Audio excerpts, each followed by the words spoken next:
We brought his name up and we brought him up briefly. And of course, it'd be brief here because we rolling through these names, but I'll go back to the Dorian Finney-Smith conversation that we briefly had, where in decent enough age and the shooting that we talked about the other day, that will be someone leaving Brooklyn with so many wings that they might have, that the ability to, as the guys have already pointed out, there's some opportunity here. You can play here. You will play, and you might even start. You might have an opportunity to start, especially after landing a swingman or a wing player that's going to be the high number, and that big all-star level, maybe third-star type of player.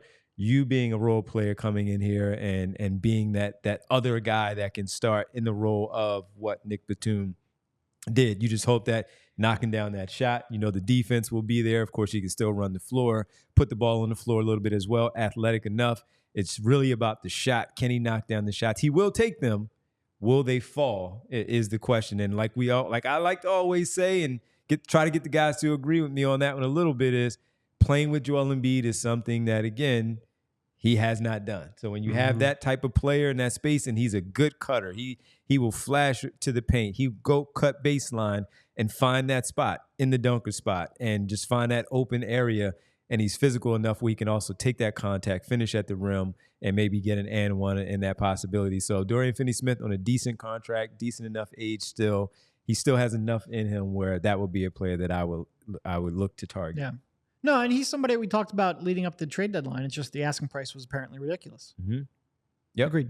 Yep. That's and to build off what you're saying, Devon, I think he's someone whose value becomes more apparent on a good team and in the playoffs than in a situation where Brooklyn is just kind of stuck in no man's land. And like that, those are the guys, like we were talking about the Aaron Gordon types, right? Like, and we're thinking more of like, who's the third guy? But it's also true for role players. Like some role players are just better suited for or shine more when they have the supporting guys or like the top level guy, like his bring role out their best. With like Dallas. playing with Dallas, where he's playing off of Luka. Like I could see him playing off of Tyrese in bench units and being a switchable forward in those lineups where, we'll see what they do with backup center and Paul Reed specifically. I know we've already weighed in on that several times at this point.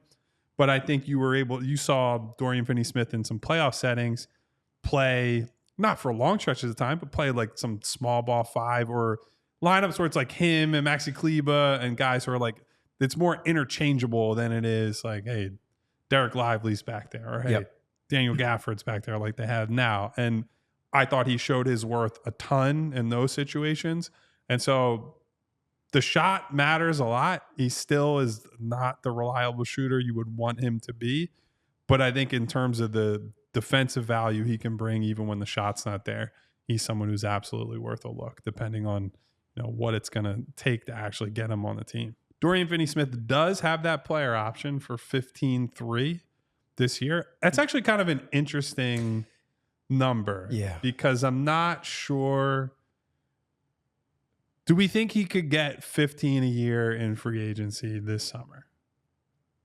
I think it'd be just under that number, somewhere around 12. Yeah, because the mid-level's at 12. So yeah. So it's an interesting decision for him in the sense of he's 32. Do you just bank the 15.3, or maybe you hope for, can I get, if he can't get 15, maybe he can get 3 for 30 and say like, maybe that's where I view myself at this point. Or maybe he thinks, hey, you put me on a better team this year, I can just shoot, like assuming he gets traded at some point. I would doubt he finishes the season in Brooklyn if I had to guess, for one reason or another. He says, I'll opt in. I might get traded, and I have a good shooting season. At age 33, I could still get one last big deal before. Well, to your point, if 330 is sort of like the baseline that he has set, if he gets 15 million this year, it means next summer he's just got to go with 1 year at 15 or 2 years at 7.5 total. Like that seems like a pretty easy decision there. I would think the bar would have to be higher than 330 for him to opt out.